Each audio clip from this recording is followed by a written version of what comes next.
নমস্কার, sunrise the পূজা অ্যাপের the পূজা আড্ডায় এই মুহূর্তে আপনাদের সঙ্গে আমি সৌমাদিত্য রয়েছি। আর আমার সঙ্গে এই মুহূর্তে আজ আড্ডা দেওয়ার জন্য যিনি উপস্থিত, তিনি যতটা বিখ্যাত, তার দুর্গাপুজো কিন্তু আরো বেশি বিখ্যাত এবং কলকাতার সেরা পুজোগুলোর মধ্যে অন্যতম। যে পুজো দেখার জন্য মানুষ লাইন করে দাঁড়িয়ে থাকে, বালিগঞ্জ কালচারাল অ্যাসোসিয়েশন। সপ্তর্ষি বসু, তার কর্মকর্তা এই মুহূর্তে আমাদের সঙ্গে। কেমন আছো? পুজোর চাপ চলছে? খুব ভালো আছি। ভালো থাকার চেষ্টা করছি, ভালো থাকতেই হবে। আর একটা অন্য মুডে চলে এসেছি। তার সাথে প্রচুর এনার্জি। কিভাবে আসছেন না জানি, মা দুর্গাই হয়তো করিয়ে দিচ্ছেন। তো করতেই হবে। এবার স্পেশাল ইয়ার, ৭৫তম বর্ষ। আ আছি, অনেক ভালো থাকতে হবে। একদমই। আপনারা নিশ্চয়ই জানেন যে ডক্টর সপ্তর্ষি বসু তিনি একজন অত্যন্ত দায়িত্বশীল চিকিৎসক এবং তার সেই চিকিৎসার দায়িত্ব সামলে পুজোটা কি করে সামলায়, এটা খুব একটা আশ্চর্য প্রশ্ন। কারণ একটা এমার্জেন্সি ডিউটি এবং তার মধ্যে এত বড় পুজোর একদম তুমি বলতে পারো অন্যতম প্রধান মাথা। মানে তোমার সাথে আরো রয়েছে, না, অঞ্জনদা অবশ্যই। রয়েছে, আরো অনেকে রয়েছে। একদম, একদম। তো আমাদের যে ২-৩ জনের কোর কমিটি আছে, প্লাস আমাদের প্রচুর আমাদের মেম্বার্সরা আছে যারা খুব সাপোর্ট করে আমাদের। তো তাদের এবং অবশ্যই পল্লীবাসী এবং যারা আমাদের স্পন্সর, সবার একসাথে কিন্তু সাথ না থাকলে এত বড় পুজোটা নামানো যায় না। সেটা ঠিক কথা। এবং অবশ্যই যেটা বললাম, মা দুর্গা করিয়ে দেন এবং একটা অদ্ভুত একটা এনার্জি চলে আসে। সবকিছু সামলেও somehow এত বছর ধরে পুজোটা হয়ে এসছে। এবছর বড় দায়িত্ব, ৭৫তম বর্ষ, অনেক বড় আকারে পুজো হচ্ছে। আশা করছি মা দুর্গার আশীর্বাদ এবছরও ঝরে পড়বে বালিগঞ্জ কালচারাল এবং আমার উপরে। ৭৫ বছরের চমকটা কি থাকছে? কি এখনো তো মানে আমরা জানি যেভাবে পুজোর যে থিম সেটা নিয়ে যেরকম রাগঢাক থাকে, পুরো প্যান্ডেল একদম মোড়া।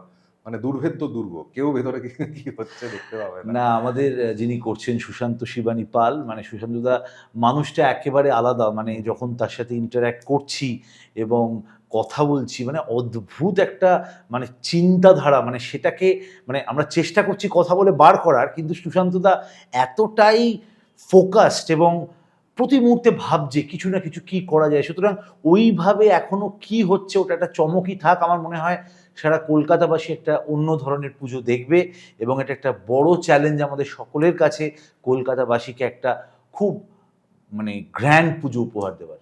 একদমই। তোমাকে সাকসেসফুল তো আমরা দেখতে চাই এবং পুজোটাও ভীষণ ভালো হোক। মানুষের মনের মধ্যে গেঁথে যাক। যেটা মানে বালিগঞ্জ কালচারাল অ্যাসোসিয়েশনের একটা মানে কি বলবো? একটা তোমাদের থিমের নামও প্রথা। তো সেই প্রথার জায়গা থেকেই বলছি যে তোমাদের এই পুজো যেটা আমি ভেতর থেকে খবর পেলাম, মানে ভেতরের খবর তো কিছু পাই, যে তোমাদের পুরনো পুজোগুলো এবং সেটা আগের পুজো কিরকম ছিল, যেহেতু একটা খুব বনেদি পাড়া, একদম। সেটার একটা ফিল পাওয়া যাবে। মানে সেইটা যদি একটুখানি ভেঙে বলো। খুব বেশি বলছি না। বেশি ভেঙে বলছি না, মোটামুটি এই যে আমাদের পুজোটা আজকে ৭৫ বছর এসে পড়ল, হুম। এই যে লেগাসি, কাস্টম, প্রথা, এটা তো বিগত ৭৪ বছর ধরে চলে আসছে। আজকে ৭৫ বছরে এসে বালিগঞ্জ কালচারাল অ্যাসোসিয়েশন তাদের প্ল্যাটিনাম জুবলি সেলিব্রেশন করছে। কিন্তু এই যে জার্নিটা, সেই জার্নিটাই হচ্ছে প্রথা। সেই জার্নিটা কিভাবে হয়ে এসছে এবং এই যে প্রত্যেকটা বিল্ডিং, এই যে রাস্তা, এই যে প্রতিটা বাড়ি, এই যে গাছগুলো, সবাই তো ওই পুজোর একটা সাক্ষী, ইতিহাসের সাক্ষী। সুতরাং এটাই হচ্ছে প্রথা। আর বেশি কিছু খুলে বলছি না, বাকিটা দেখতে হবে, আসতে হবে এবং উপলব্ধি করতে হবে।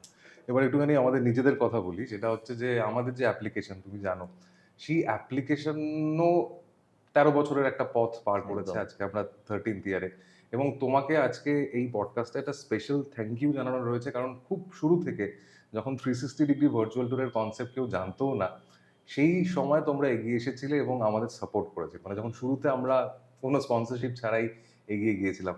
মানে আজকে একটা কিন্তু আর্কাইভও তৈরি হয়ে গিয়েছে। বালিগঞ্জের তো বটেই, একই সঙ্গে কলকাতার বিভিন্ন পুজোর। মানে এটা তুমি ঠিক কিভাবে দেখছো? একদম, একদম। মানে আমার মনে আছে যখন ওই প্রচণ্ড ভিড়ের মধ্যে যখন তোমরা শ্যুট করতে আসছে, তখন ওই ৩-৪ মিনিট আটকে রেখে ওই 360 ডিগ্রির যে শ্যুট করাটা, সেটা কিছু লোকজন হয়তো বলতো, "এই আমরা ঠাকুর দেখতে যাবো ওটা।" কিন্তু ওই যে ইমপ্যাক্ট আফটার শুটিং যেটা তোমরা পাঠাতে, ওই যে ওই জিনিসটা মানে এখন যেমন এই জিনিসগুলো হয়তো দেখা যায় অনেকে করে, কিন্তু তখন যখন তোমরা শুরু করেছিলে সেই আর্কাইভ আজকে যেটা এসে পৌঁছেছে, ওই যে যখন দেখি আমরা ওই 2007, 8, 10 ওই সময়গুলো, ওই যে আর্কাইভ, ওই যে 360 ডিগ্রির যে গ্র্যান্ডিওরটা, ওটা কিন্তু তোমরা করেছিলে এবং প্রত্যেকটা সুন্দর করে যেটা আর্কাইভ করে রেখেছো, এটা সত্যি একটা অ্যাসেট। এবং যখন মনে পড়ে, যখন নস্টালজিয়ার মানে স্মৃতিতে আক্রান্ত হয়ে পড়ি, তখন ওই জায়গাগুলোতে কিন্তু দেখি, তখন কিন্তু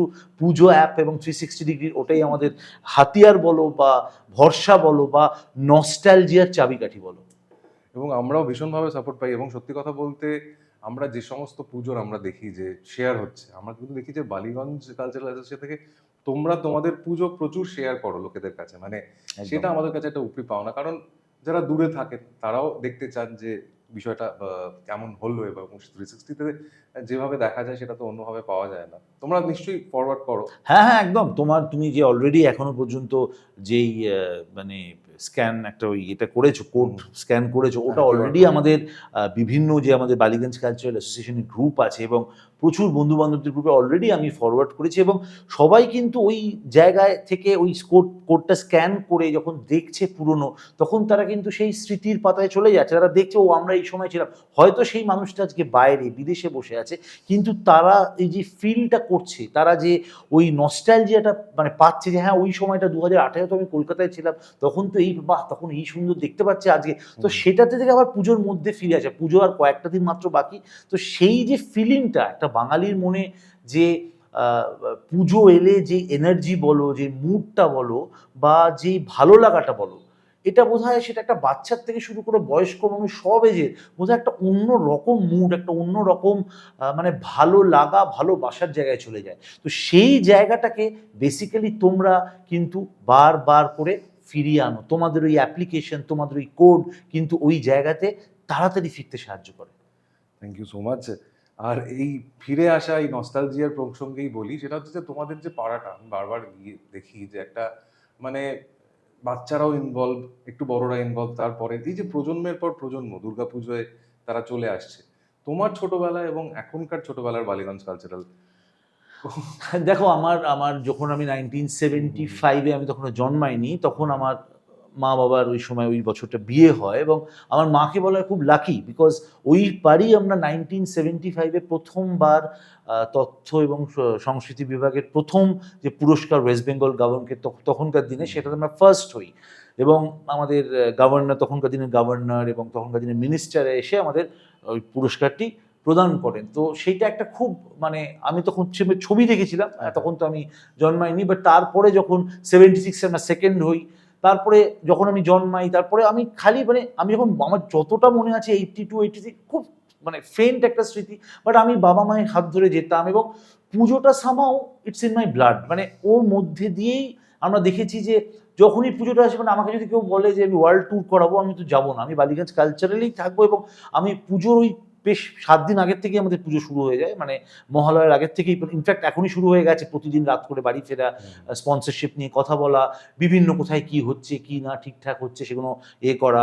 অঞ্জনদা এবং আমি এবং অমিতাভ এবং আরও কিছু কোর মেম্বার্স যারা আমাদের এই খুব ভীষণভাবে সাপোর্ট করে, তো আমরা সবাই মিলে কিন্তু এখন থেকেই ওই মুডে চলে গেছি। এবং যেটা বলছিলাম, যে এই সমস্যাটা, যে পুজোটা যে কিভাবে চলে যায়, এটা একটা কিন্তু একটা সমস্যাই বলবো, যে যখন চলে যায় না এই এই দিনগুলো, যখন চলে যায় এবং পুজোর পরে আমরা রিয়েলাইজ করি যে পুজোটা শেষ, তখন কিন্তু আমরা ফ্ল্যাশব্যাকে যাই, ঘোরের মধ্যে থাকি একদম যখন একদমই চলতে তাই, থাকে। একদম একদম।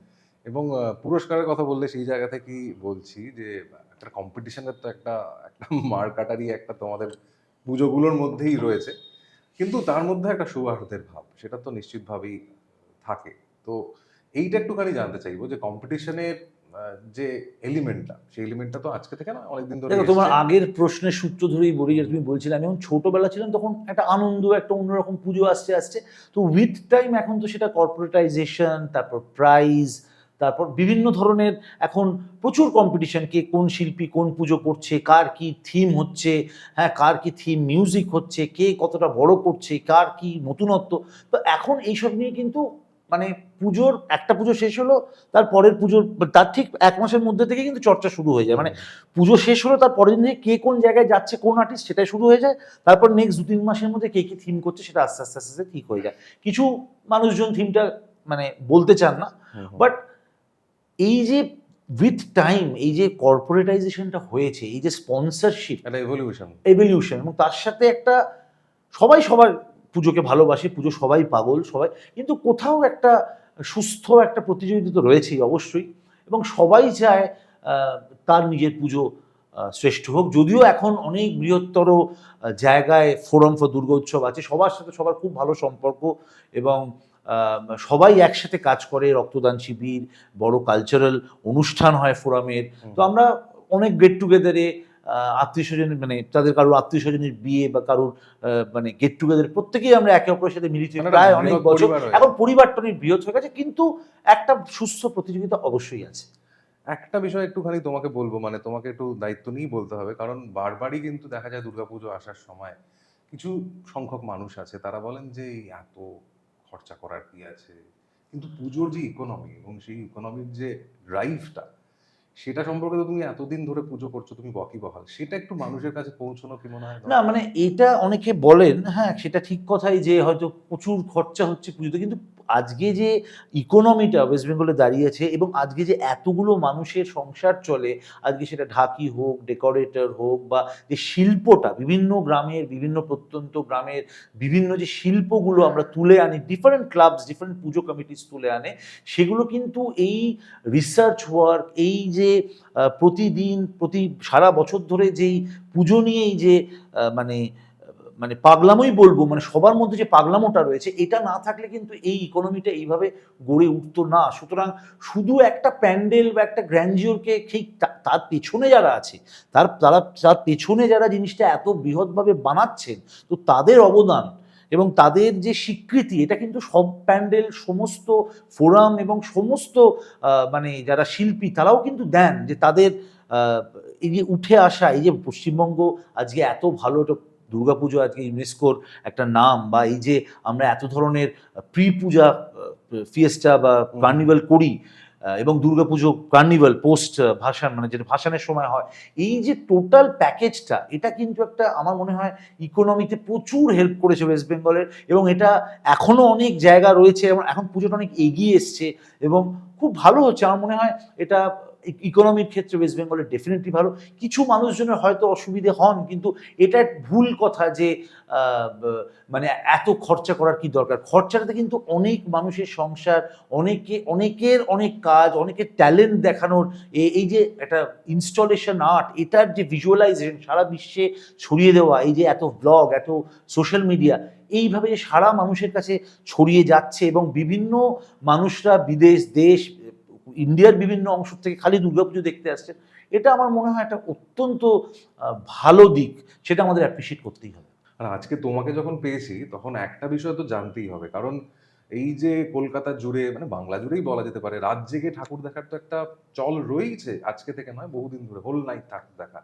কিন্তু সেই ঠাকুর দেখতে গিয়ে শরীর খারাপ হতে পারে, যে কোনো সময় কোনো এমার্জেন্সি হতে পারে, মানে সেইটা কি করে সামলে চলা উচিত, বা পুজোর সময় পুরো গোটা পুজোটা এনজয় করার জন্য শরীরটাকে কি করে ফিট থাকে? একদম, এটা খুব রেলিভেন্ট প্রশ্ন করলে।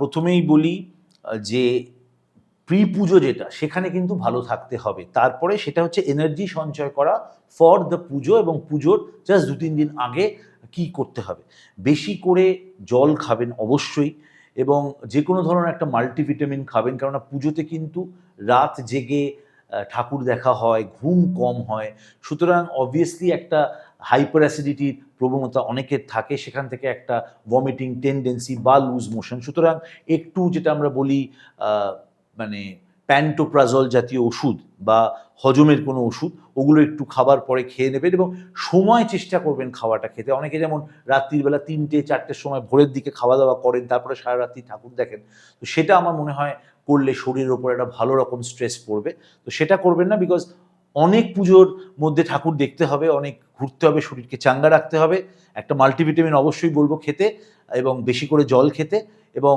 যাতে হাইপার অ্যাসিডিটি না হয়, সুতরাং খাওয়াটা টাইমে খাওয়া এবং রেগুলার ইন্টারভেলে খাওয়া, এটা ভীষণ তো ইম্পর্টেন্ট। একটা জিনিস দারুণ লাগলো, তুমি বলছো যে জাঙ্ক ফুড অ্যাভয়েড করবেন। না সেটা তুমি মানে কিন্তু বলছো না, জাঙ্ক কারণ ফুড দেখো পুজোর পুজোর পনেরো দিন সময় তো করতেই হবে। খাওয়া, পুজোর একটা বড় অংশ হচ্ছে খাওয়া, খেতে হবে কিন্তু যেটা বললাম একটু বুঝে খেতে হবে, একসাথে বেশি খাবার না খেয়ে অল্প অল্প করে খান, রেগুলার ইন্টারভেল খান, বেশিক্ষণ পেট খালি রাখবেন না, একবারে বেশিটা খাবেন না, এটাই আমার অ্যাডভাইস হবে। আর এবছর তোমাদের একটা চমকও থাকছে, প্রিভিউ শো। অবশ্যই এই অবশ্যই প্রিভিউ প্রিভিউ নিয়েও শো। কিন্তু কথা শুনতে হয়, কারণ বলে যে এত আগে থেকে না দেওয়া মানে হচ্ছে। এটা অনেকের একটা ভুল ধারণা আছে যে টাকা নিয়ে ঠাকুর দেখানো, এটা কিন্তু অ্যাকচুয়ালি নয়, এটা একটা খুব সীমিত অ্যামাউন্ট এবং সেই পুরো অ্যামাউন্টটাই কিন্তু আমরা একটা নোবেল কজে ডোনেট করব, ওই অ্যামাউন্টটা নেওয়া হয় বিকজ এটার একটা মানে মিনিমাম যে খরচাটা যেটা নেওয়া হয় সেটা কিন্তু আমরা পুরোটাই ডোনেট করে দিই। এবং যারা ব্লগার্সরা যারা থাকেন বা যারা বিদেশ থেকে আসেন, যারা বয়স্ক মানুষ, যারা এতটা ভিড় অ্যাভয়েড করতে চান, তো তাদের জন্যই এটা করা। আমার মনে হয় এটার মধ্যে এটা নিয়ে কেন হচ্ছে, এটা নিয়ে অনেকে অনেক মন্তব্য করেন, বাট আমার মনে হয় সব কিছুরই একটা ভালো দিক আছে, ভালো দিকটাকে অনুসন্ধান করাটাই উচিত। একদমই ভালো দিকটা অনুসন্ধান করা উচিত, এবং তোমাদের পুজোর যত প্ল্যানিং রয়েছে, পরিকল্পনা রয়েছে, সেগুলো সাকসেসফুল হোক, সেই কামনা আমাদের তরফ থেকে, দ্য পূজা অ্যাপের তরফ থেকে তোমাদের সবসময় থাকবে। আপাতত তোমার সাথে আড্ডা সেশন শেষ করছি, কিন্তু কিছু বলার কি রয়েছে দর্শকদের? কিছু কি লাস্ট একটা বার্তা দেবে বালিগঞ্জ কালচারালের পক্ষ থেকে? দর্শকদের এটাই বলবো যে আপনারা সবার আগে সুস্থ থাকুন, বিকজ অ্যাজ এ ডক্টর হিসেবে আমি বলতে পারি যে এখন এই সময় এই ডেঙ্গু, ম্যালেরিয়া, ভাইরাস খুব হচ্ছে। একটু নিজের শরীরটাকে ঠিক রাখুন, বেশি করে জল খান, ঠান্ডা লাগাবেন না, এবং চেষ্টা করবেন যাতে যেই সব জায়গাতে জল জমে বা যেসব মানে মসকিটো ইনফেস্টেড এরিয়াতে একটু না থাকতে, বিকজ সামনে পুজো আসছে, শরীর ঠিক রাখতে হবে, ভালো করে নিজেরকে যত্ন নিতে হবে, তবেই পুজোটাকে এনজয় করতে পারবেন। এবার বালিগঞ্জ কালচারের প্ল্যাটিনাম জুবলি ইয়ার ৭৫তম বর্ষ, আসতেই হবে বালিগঞ্জ কালচারাল অ্যাসোসিয়েশনে, এবং অনেক অনেক চমক অপেক্ষা করছে আপনাদের সবার সাথে। ভালো থাকুন, সুস্থ থাকুন, পুজোতে দেখা হবে।